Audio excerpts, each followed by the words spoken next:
एक व्यक्ति अपने जीवन में उन्नति चाहता था, पर उसके जीवन में कुछ खास नहीं हो पा रहा था। वह अपने जीवन से खुश नहीं था। अपने जीवन की उन्नति के लिए वह कई ज्ञानियों से मिला। उसने कई आध्यात्मिक कहानियां सुनी। वह सत्संग में गया। उसने पूजा पाठ की। उसने दुआएं मांगी। वह दूर दूर दर्शन करने के लिए भी गया। उसके जीवन में कोई परिवर्तन नहीं आया। वह जहां पहले था आज भी वहीं था। वह अपने जीवन से ऊब गया था। उसे अब जीवन जीने में मजा नहीं आ रहा था। एक दिन उसका एक मित्र उसके पास आया और उसने कहा, हम कुछ लोग एक यात्रा पर जा रहे हैं।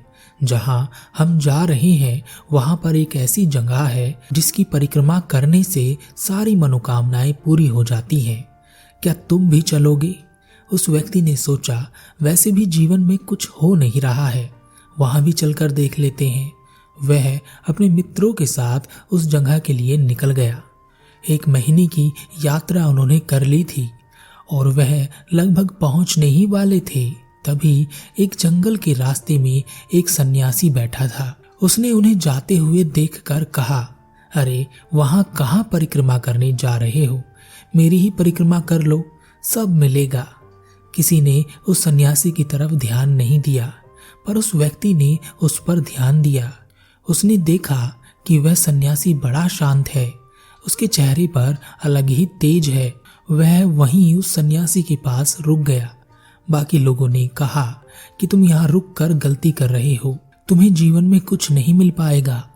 पर वह तो रुक गया और उसने उस सन्यासी की परिक्रमा भी शुरू कर दी।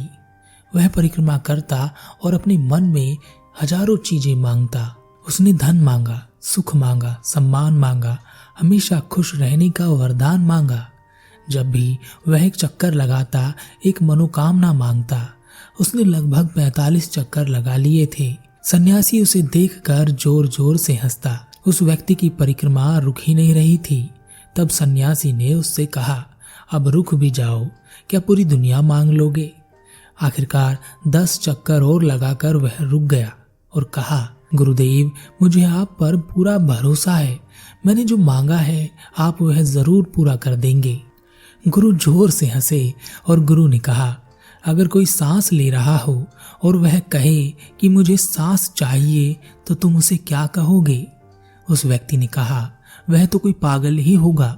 गुरु ने कहा, अगर कोई आंखों से देख सकता हो और वह कहे कि मुझे आंखें दे दो, मैं देखना चाहता हूं, तो तुम उस व्यक्ति को क्या कहोगे? उस व्यक्ति ने कहा, बिल्कुल वह पागल ही होगा। गुरु ने कहा, अगर कोई बिल्कुल स्वस्थ हो और वह अपने पैरों से चल सकता हो, फिर भी वह बैसाखी के सहारे चले, तो तुम उसे क्या कहोगे?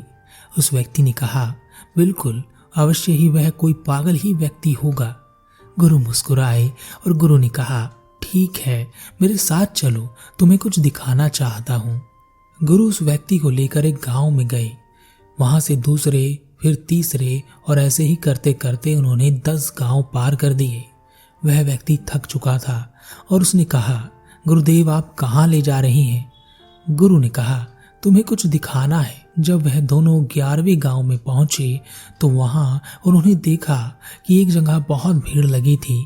कोई मर गया था, उसे अर्थी पर लिटा रखा था। गुरु ने उस व्यक्ति से कहा, जाओ और उस मृत व्यक्ति से कहो, उसका जोड़ा हुआ सारा धन चोर लूट कर ले गए हैं। उस व्यक्ति को बड़ा अजीब लगा, पर उसने बिना कोई सवाल किए उस अर्थी पर लेटे मृत व्यक्ति के कान में कहा, तुम्हारा धन चोर लूट कर ले गए। यह कहकर वह गुरु के पास आकर खड़ा हो गया। गुरु ने फिर से कहा, जाओ और उस मृत व्यक्ति से कहो, उसकी जमीन के नीचे सोने का खजाना दबा है। वह व्यक्ति फिर से उस मृत व्यक्ति के पास गया और उसके कान में कहा। उसके कान में कहकर वह फिर से वापस आ गया। गुरु ने कहा, जाओ और एक बार फिर से कहो कि उसके सारे दुख दूर हो जाएंगे, एक मंत्र मिला है। उस व्यक्ति ने तीसरी बार फिर से उसके कान में कहा और कहकर वापस गुरु के पास आकर खड़ा हो गया। गुरु ने कहा, क्यों उस मृत व्यक्ति ने कुछ नहीं कहा? क्या वह भागने के लिए तैयार नहीं है? क्या वह उठ नहीं रहा है? उस व्यक्ति ने कहा, गुरुजी, क्यों मजाक उड़ाते हैं? भला मरने के बाद भी कोई उठा है? किसी ने कुछ सुना है? किसी ने कुछ चाहा है? या कोई कुछ कह सकता है? हम जो कर सकते हैं जीते जी ही कर सकते हैं, मरने के बाद कोई कुछ नहीं करता। गुरु जोर से हंसे और गुरु ने कहा, अच्छा तुमने सही कहा, चलो एक और चीज दिखाता हूँ। गुरु उसे एक दूसरे गांव में ले गए। वहां रास्ते में एक औरत मिली। देखने में वह बहुत सुंदर थी, पर पागल थी, ज्यादा नहीं थोड़ी सी। गुरु ने कहा, क्या यह औरत सुंदर है?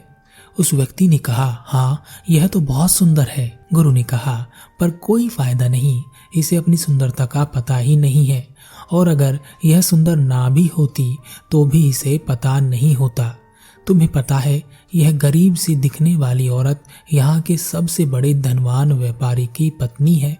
व्यक्ति ने कहा, अरे इसके पास तो बहुत कुछ होगा। गुरु ने कहा, यह अपना 2 वक्त का खाना भी दूसरों के यहाँ मांग कर खाती है। ऐसा नहीं है कि इसके घर पर इसे कोई खाना नहीं देता, पर यह पागल है और इसे दूसरों से मांग कर खाने में ही आनंद मिलता है। तो बताओ, इसकी धन दौलत का कुछ फायदा हुआ? व्यक्ति ने कहा, नहीं, ऐसी किस्मत का भी क्या फायदा कि सब कुछ है और कुछ भी नहीं। इतना भी नहीं कि जितना एक गरीब के पास होता है, कम से कम उसके पास समझ तो होती है। गुरु हंसे और गुरु ने कहा, चलो तुम्हें एक और चीज दिखाता हूँ। गुरु और वह व्यक्ति एक दूसरे गांव में एक अमीर व्यक्ति के पास पहुंचे। गुरु को देखते ही वह अमीर व्यक्ति गुरु के चरणों में गिर गया और कहा, गुरुदेव आप कहाँ चले गए थे? मैं बहुत दुखी हूँ। इतनी धन दौलत, इतना ऐशो आराम होकर भी मेरे मन का सुकून नहीं मिल रहा। मेरे परिवार में झगड़े रहते हैं, मेरी पत्नी मुझसे रोज झगड़ा करती है।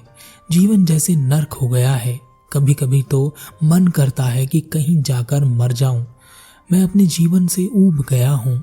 मेरे जीवन में ना कोई प्रगति है और ना ही कोई उन्नति। यह कैसा अजीब सा जीवन जी रहा हूँ, कुछ मिलता ही नहीं है। गुरु ने उस अमीर व्यक्ति से कहा, तुम कल सुबह मेरे पास आना। गुरु और वह व्यक्ति वहां से चल दिए। रास्ते में गुरु ने उस व्यक्ति से कहा, क्या सोच रहे हो? उस व्यक्ति ने कहा, उस अमीर व्यक्ति के पास सब कुछ है जो मैं चाहता हूँ, जिससे मुझे खुशी मिलेगी, पर वह यह सब पाकर भी खुश नहीं है। क्या इन सब चीजों से खुशी नहीं मिलती? आखिर वह दुखी कैसे हो सकता है? गुरु मुस्कुराए और गुरु ने कहा, जो मर गए हैं वह कुछ नहीं कर सकते। जो हो सकता है जीते जी जीवन के साथ ही किया जा सकता है। इस दुनिया में सबसे बड़ा अभागा वह है जिसके पास स्वस्थ शरीर नहीं है और जिसके पास स्वस्थ मस्तिष्क भी नहीं है। जो पागल है वह दुनिया में रहकर भी कुछ ना कर सकेगा, उसे कुछ ना मिल सकेगा। अगर मिला हुआ होगा तो भी वह उसका एहसास ना कर सकेगा। तुम चाहे कितनी भी परिक्रमा करो, कितनी भी यात्राएं करो, कितनी भी मन्नत मांगो, मनोकामना की पूर्ति के लिए इधर उधर भागो, आखिरकार तुम्हारी मांग भी तुम्हारा दुख ही है।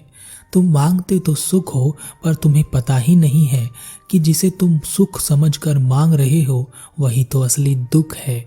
तुम्हारी मांग ही तुम्हारा दुख है। अमीर से अमीर भी उतना ही दुखी है जितना एक गरीब से गरीब हो सकता है। गरीब के अपने अलग दुख हैं, अमीर के अलग, पर दुखी तो दोनों हैं। दोनों ही मांगने के लिए तैयार हैं और मांगेंगे भी। तो क्या दुख और कुछ नहीं? उस व्यक्ति ने कहा, तो गुरुजी, इस दुनिया में सबसे बड़ा सुख क्या है? गुरु ने कहा, एक स्वस्थ शरीर के साथ, स्वस्थ मस्तिष्क के साथ इस दुनिया में जीवित होना ही सबसे बड़ा सुख है। या कहें कि हमारा जीवित होना एक बहुत बड़ा मौका है, कुछ भी कर दिखाने का, कुछ भी कर जाने का, वरना मुर्दे कुछ नहीं कर सकते। हम कुछ भी कर जाने के लिए, कुछ भी करने के लिए बने हैं। बिना कुछ करे कुछ मिल जाए, यह बात केवल मुर्दों पर ही अच्छी लगेगी।